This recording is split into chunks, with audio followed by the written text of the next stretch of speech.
Hello hello ചേട്ടാ ചേട്ടാ എന്താ കാര്യം എന്താ എന്തേറ്റി? ലോകത്തിലാണിനോട് ഒരു പെൺകുട്ടി ഇങ്ങനെ ചെയ്യാൻ പാടില്ല, അറിയാവോ? എന്താ ചേട്ടാ? എന്നെ വഞ്ചിച്ചു, പറ്റിച്ചു, ചീറ്റിച്ചു. ഇല്ല, ചീറ്റിച്ചില്ല, ചീറ്റ് ചെയ്തു. ആര്? ആര്? ഞാനോ? അശ്വതിയാ? സത്യമാണോ? അല്ല, ഇത് മോശമല്ലേ? അത് ഇങ്ങനെ ചെയ്യാൻ പാടുണ്ടോ? അല്ല അങ്ങനെ ചെയ്തെങ്കിൽ മോശമാണ്. ഇയാളെ അറിയാനും കൂടെ പാടില്ല. അങ്ങനെ കാര്യമില്ല. പിന്നെ ഒരാൾ ഇത്രയും ധൈര്യമായിട്ട് വന്ന് ഇവിടെ ഈ ഫ്ലോറിൽ വന്ന് ഇങ്ങനെ പറയൂ? അത് മാത്രമല്ലെന്ന്, മോഹനനോ കൃഷ്ണൻകുട്ടിയാണോ? അല്ലല്ല, രാധാകൃഷ്ണനായിരിക്കും. അല്ലെന്ന്, അതല്ലെന്ന്. ഞാൻ ഒന്ന് പറയട്ടെ, നിങ്ങളൊന്ന് അടക്കും, ഞാൻ ഒന്ന് പറയട്ടെ. മോഹനനോ ഈ ഒരു വാഗ്ദാനം കൊടുക്കുന്നത്, മോഹന വാഗ്ദാനം പറ്റിച്ചു. ഇല്ലെന്ന്, സത്യമായിട്ടും ഇല്ല.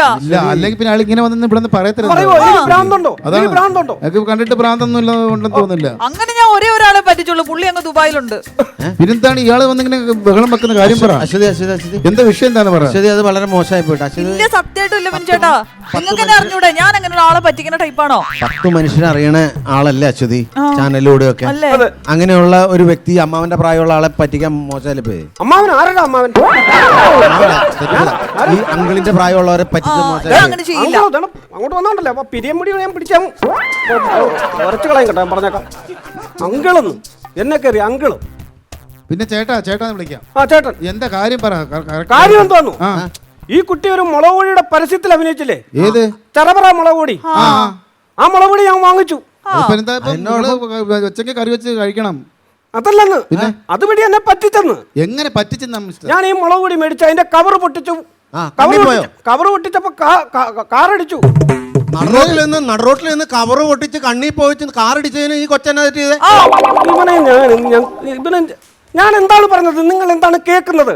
കവറ് പൊട്ടിച്ചപ്പോ കാറടിച്ചു എന്നല്ലേ നിങ്ങൾ പറഞ്ഞത്? കവർ പൊട്ടിച്ചപ്പോ കാറിടിച്ചെന്നാണോ പറഞ്ഞത്? പിന്നെ കവർ പൊട്ടിച്ചപ്പോൾ അതിനകത്ത് സ്ക്രാച്ച് ആൻഡ് വിന്ന് വഴി എനിക്ക് കാറടിച്ചു. നല്ല കാര്യല്ലേ? അത് ചതിയാണോ? അത് ചതിയല്ലേ? എന്നിട്ട് വലിയ ഫംഗ്ഷൻ ഒക്കെ നടത്തി എനിക്കൊരു താക്കോലും തന്നു.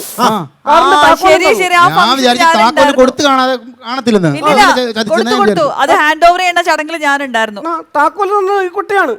അത് സന്തോഷിക്കല്ലേ വേണ്ടേ? കാറിന്റെ താക്കോല് എങ്ങനെ സന്തോഷിക്കും? ഈ താക്കോല് വെച്ച് ഏത് കാർ തുറക്കാൻ പറ്റും? നിങ്ങളൊന്ന് പറ. ഇത് പറ്റിയില്ലല്ലേ? ചീറ്റിക്കലല്ലേ ഇത്? ചേട്ടാ, ഇത് ഡമ്മി തന്നതാണ്. ഡമ്മിയോ? കള്ളത്തരം പറയുന്നത് കേട്ടോ.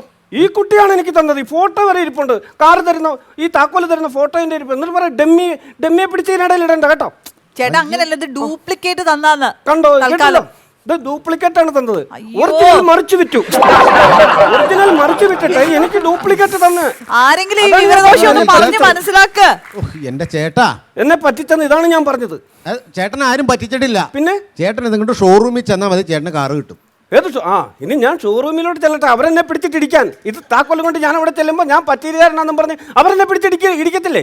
തനിക്കറിയാവോ, ഞാൻ ഉത്തരവാദിത്തപ്പെട്ട ഒരാളാണ്, കുടുംബം നോക്കുന്ന ഉത്തരവാദിത്തപ്പെട്ട ഒരാളാണ്. നിങ്ങൾ ഇതുവരെ സംസാരിച്ച് നമ്മളൊന്നും മിണ്ടില്ല. നിങ്ങളെ പോലെ നമ്മൾ കുടുംബം നോക്കുന്ന ആൾക്കാർ തന്നെയാണ്. അതെ, കുടുംബം നോക്കി ജീവിക്കുന്നവരാണ് ഞങ്ങൾ.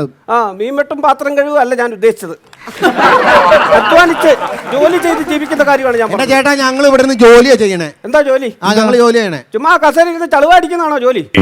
ഇവിടെ ഒരു ഒറ്റ ഫോൺ കോൾ ഞാൻ ബംഗാളിലോട്ട് ചെയ്താലുണ്ടല്ലോ, ഒരു ലോറി ആൾക്കാർ ഇവിടെ വന്ന് നിരകം, അറിയാവോ? എന്തിനാണ് നിങ്ങൾ കൈയും കാലും ഇല്ലാത്തവരെ ഇവിടെ കൊണ്ടുവന്നിട്ട് നിരക്കാൻ പോണത്? താക്കോല് കയറ്റി ഞാൻ കൊല്ലുന്നു. നിങ്ങൾ ഒരു ലോഡ് ആൾക്കാരെ കൊണ്ടുവന്നോ? പ്രശ്നം. അപ്പൊ നിങ്ങളെല്ലാം കൂടെ ഒത്തുചേർന്നുകൊണ്ട് മനഃപൂർവ്വം ചെയ്ത പരിപാടിയാണിത്. എല്ലാം കൂടെ ഒത്തു കളിച്ചിട്ട് പൂന്തോട്ടത്തിൽ വന്ന് പാത്തിരിക്കല്ലേ? നിന്നെയൊക്കെ വണ്ട് കുത്തിച്ചാവും. പിന്നെ പൂവിനകത്ത് ഫ്ലൈറ്റ് വന്നിരിക്കോ? വണ്ട് വന്നു. ഒരു ലോഡ് ആൾക്കാരെ ഇറക്കുന്നു പറഞ്ഞില്ലേ? പറഞ്ഞു. അത് ഏതെങ്കിലും കൊണ്ടുവരുന്നതിന് കുഴപ്പമില്ല, ഏതെങ്കിലും ഒരുത്തിനെങ്കിലും ഒരു കലാബോധമുള്ളവനായിരിക്കണം. നിങ്ങളെ പോലെ ആവരുത്. ആളുകളെ ആക്ഷേപിക്കുന്നത് സൂക്ഷിച്ചു വേണം. എന്താ? എന്റെ കുടുംബത്തെ പറ്റി നിങ്ങൾക്ക് അറിയാമോ? എന്താണ്? എന്റെ കഴിവുള്ള കുടുംബത്തിൽ നിന്ന് വരുന്ന ആളാണ് ഞാൻ. എന്റെ അച്ഛനെ പറ്റി കേട്ടിട്ടുണ്ടോ? അതെങ്ങനെ നിങ്ങളുടെ അച്ഛനെ പറ്റി ഞങ്ങൾ കേൾക്കുന്നത്? യേശുദാസാണോ? ബാഹുബലി വീശി എറിയുന്ന പോലെ ഞാൻ എറിഞ്ഞാൽ കഴുത്ത് ഖഡ്ഗം ഞാൻ നിങ്ങൾ അച്ഛന്റെ കാര്യം പറ. എന്താന്ന് വെച്ചാ പറ. അച്ഛൻ എന്ന് പറഞ്ഞു കഴിഞ്ഞാൽ പ്രശസ്തനായിട്ടുള്ള ഒരാളായിരുന്നു. ചൂണ്ടുമർമ്മം അറിയാവുന്ന ആളായിരുന്നു എന്റെ അച്ഛൻ. ചൂണ്ടുമർമ്മം. അച്ഛന്റെ ആഗ്രഹം എന്താന്ന് വെച്ചാൽ ആനയെ ചൂണ്ടുവിരലിൽ നിർത്തുക എന്നുള്ളതായിരുന്നു. നിർത്തിയ അത് ആഗ്രഹം സാധിച്ചില്ല. പക്ഷെ ആന ആ ആഗ്രഹം സാധിച്ചു. എനിക്ക് മനസ്സിലായില്ല അത്. അല്ല അത് മനസ്സിലായില്ല. ആനയ്ക്ക് ആനയ്ക്ക് ചൂണ്ടുവിരലില്ലല്ലോ. ഇല്ല, ആ പക്ഷെ 2 കൊമ്പുണ്ടല്ലോ. ആ അത് ചൂണ്ടുവിരലാക്കി അച്ഛനെ ഇങ്ങനെ ചൂണ്ടി ഇങ്ങനെ നിർത്തി. അടുത്ത ആഴ്ച 1-ാം ചരമവാർഷികമാണ്.